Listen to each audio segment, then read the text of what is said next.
Okay, guys. Last part of the video, sorta. These are my non-Jordan kicks. Not really any particular order, but we're gonna go through them. So I only own one pair of Foamposites, and that's the Wolf Gray 12s. I saw these and I loved them. Like I said before, I really like gray as well on the shoe. I love the fact that these have the metal lace tips in grade school size, even though the silhouette is very, very different for grade school than it is for men's. I love these. And I really, really hope that there's going to be a restock on those red October foams, because those are the only other ones right now that I love. Y'all can have the mirror foams and all the other crap. I ain't feeling it. I like these, and I want them red Octobers. Now, this is his shoe. I still haven't worn this shoe. This is a classic. Obviously, it's the all-white Air Force One. Story behind this one, I had a gift card coupon for my birthday from like Finish Line. So I was like, crap, nothing was releasing around my birthday. I kept waiting and waiting and waiting, and there wasn't anything that released that I wanted or didn't already have. So I copped these, ended up getting them obviously for like, they're normal like 75, I got them for like 50 bucks. Still haven't worn them yet. Brand new. You can lick the, yeah, right. Alright. This shoe, again, I told you guys earlier about the store in Detroit, Burn Rubber. This shoe has just nothing but nostalgia associated with it for me. So this is a special Reebok ventilator collab that Reebok did with a store in Detroit called Burn Rubber, which I think is just epic in my opinion. I sort of know who the owners are. They're like friends of mine, but to think that like, you know, homies from Detroit got their own company and they were able to get a collabo shoe with a name brand company, big company, is a big deal. In addition to that, the real reason why I really want them is because this is the Boblo Island edition of the ventilator. So if you're not from Detroit, Google Boblo Island. So everybody knows about like Cedar Point, Six Flags, Kings Island, and stuff like that. But for those of us here in Detroit, because we have our own river and we have, you know, lakes surrounding the state, we actually had an island called Boblo Island that we would go to. It was an amusement park on the island. So you would hop on the ferry, you take the boat ride over it, and you know, the boat ride, you can have snacks and food and stuff like that. Take the boat ride over, you spend the whole day on the island, go on the roller coasters. It was a legit all the way out amusement park. And then on the way home, you know, you be hyped up, so everybody's dancing and doing a hustle, Detroit hustle and stuff like that. You know, a few years back, the island was actually sold, so it's now a private island with a whole bunch of multi-million-dollar homes, which is cool, I guess, if you're a multi-millionaire, but I really wish they would have been able to keep our amusement park in Detroit. So this shoe is a tribute to Boblo Island. So these were the colors on the Boblo flag. These are the colors of the boat, the ferry that we would take.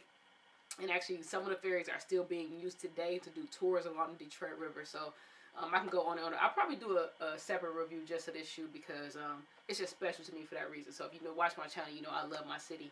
And this was a must cop for me. I think I've only worn these exactly one time, but that's alright. I love them. This pair of shoes, this was just a cheap pickup. I was able to get these for like 20 bucks. This was when I was trying to find something to wear again for like Michigan games and stuff like that, when I needed a shoe I could walk around in and be comfortable. So there you go. You know, a lot of people, I do tend to stick with Nike and Jordan because I do think they are the best quality. But if I have a shoe that I like or it's a good deal or something like that, I don't mind buying other brand shoes. I get off of the hype, man. That stuff is whack. Everybody needs a pair of these, or at least where I'm from, everybody needs a pair of these Timbs in your collection. I actually got the basics because the premiums to me are just a little too bulky for my frame. I'm barely 5 feet. I tell everybody I'm 5 feet. I'm really like 4'11" and a half. I don't weigh that much, so to wear them big old shoes to me was a little bulky. So I actually picked the basics over the premiums, and I really like them a lot. I got a pair of Adidas Samoas. This is probably the only pair of Adidas that I own. These I bought along with the full like tracksuit. I should have bought the shell toes, but I was being cheap for a costume party for my cousin a couple years back, and I don't think I've worn these since the tracksuit or this, and those kind of made a comeback, and I think I haven't worn them since the party, and that was a couple years ago. But it's nice, you know. These I found on sale at Macy's. This was probably a few winters ago. I just did a deep cleaning, so I don't have my laces in. But these are Coach Chuck-like kicks. I really like Chucks.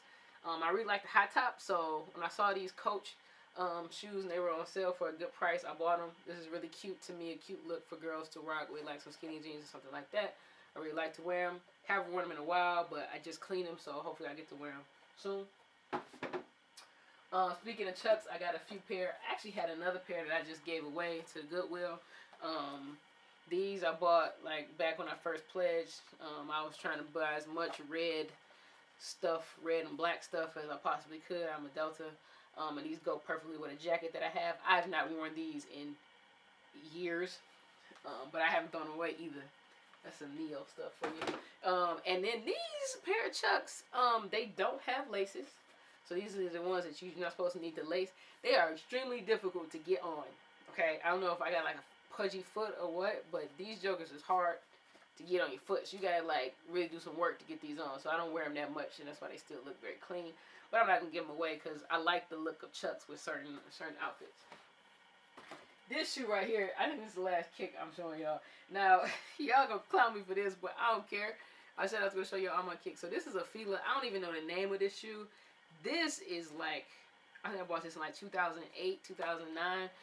Back when those like Prada, I think it was Prada shoes was like really popular. So Fila kind of came up with their own. And I bought these. These, boy, you talk about moon boots, moon shoes. They're very heavy.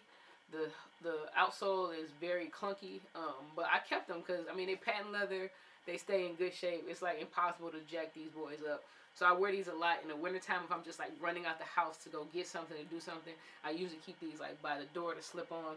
These, and actually I also have a pair of Nike snowshoes. They're like gray. And the patent leather is starting to scrape on them, so I don't usually keep them in this section. So guys, that's it for my shoes. A couple of other things. For most of my kicks, I saw this on YouTube from Jumpman Bostic, especially because of where I keep them. Sometimes it gets a little dusty here, especially if I'm having work done in the house. I keep a white towel instead of the paper because I've heard people say that the paper actually accelerates the browning and the yellowing process on some of the shoes. So I keep the paper in here. I just fold it and put it at the bottom. But I wrap them the same way they come in the paper. I wrap them with a white towel, and you can get these white towels. Actually, I get them from like my local beauty supply store because these are the kind that they have in the shop. You get like a pack of 12 for $12. So I buy them and I wrap my kicks in them. Another thing, I know that there's some, I don't want to say controversy, but right now there's a lot of people that are doing different things, cleaning products that are out there. So I won't do a cleaning video because there's so many options unless you guys ask me for one. There's so many videos out there to see people cleaning their shoes. I started off using just a basic, hold on, let me see if I can find it. Basic Greenworks cleaner. This was like $3 from Walmart, and I'm convinced that this is the same thing that's in Rejuvenator and Crep and all them other ones. It ain't nothing but a green cleaner that doesn't have any harsh chemicals on it or anything like that. $3 at Walmart. It works just as good as Rejuvenator. I'm not even trying to knock it because I have all of the Rejuvenator stuff. So I got the bowl and the towel and the brushes. I got all of that. So I use Rejuvenator right now. I finally, for the first time, bought the wipes, the to-go wipes. Boy, them boys saved my life with these Aqua 8s on game night. Those work. I highly recommend either Crep Protect or Rejuvenator. I think they're basically the same thing. Part of me does think that Crep Protects, the Protect spray is probably better than Rejuvenators. But I'm not going to try it out until I run out of Rejuvenator. So I spray my shoes when I first get them. Don't wear them. I give them 2 good sprays. One spray, let it dry. Put another spray of Rejuvenator on it. And that stuff really works. Like, my husband doesn't take care of his shoes quite as much as I do. But he wore his Timbs out like the first snow. And it was like so muddy and wet. And them boys came out spotless. So I highly recommend putting some sort of protector. I'm completely unbiased because neither Rejuvenator nor Crep Protect are paying me. So if any of them want to send me a check, I will be pledging my allegiance to you, but until then, I don't care which one y'all pick. I don't have a preference. Also, Jason Mark Cleaner is actually really, really, really good. They were like, to me, the first ones that were out, first ones to do it. I think they're actually very, very, very good. That cleaner is. But it's all the same stuff. It's just get something that's not going to be harsh on your kicks. Clean them after you wear them. Now, one thing that I like about Rejuvenator, and again, I found the same cheap shoe trees someplace else, are the shoe trees. I use them for certain shoes. So like for my ones, that have a tendency to crease very easily, I put them there. In my 7s, I put the Rejuvenator Chew Trees in it because it helps give them something firm. I did for a while, I don't know if I have it, use those, what are those those insoles, those sneaker shields. I used sneaker shields for a while. Personally, they just didn't work for me very well for most of my shoes. Some of them, they still work. And I think it's because they're really not made for grade school shoes. So I had to do a lot of cutting, and then before you know it, it's uncomfortable. So I really don't wear those that much, except for a few shoes. But that's really it, guys. I can go into a different review if that's something that you guys are interested in. Let me know in the comment section. I hope you like my collection video. I'm definitely looking forward to buying some more kicks in 2016, and I will be doing reviews on them as well. So thank you so much for watching. Like, comment, subscribe. Skip got kicks. Peace.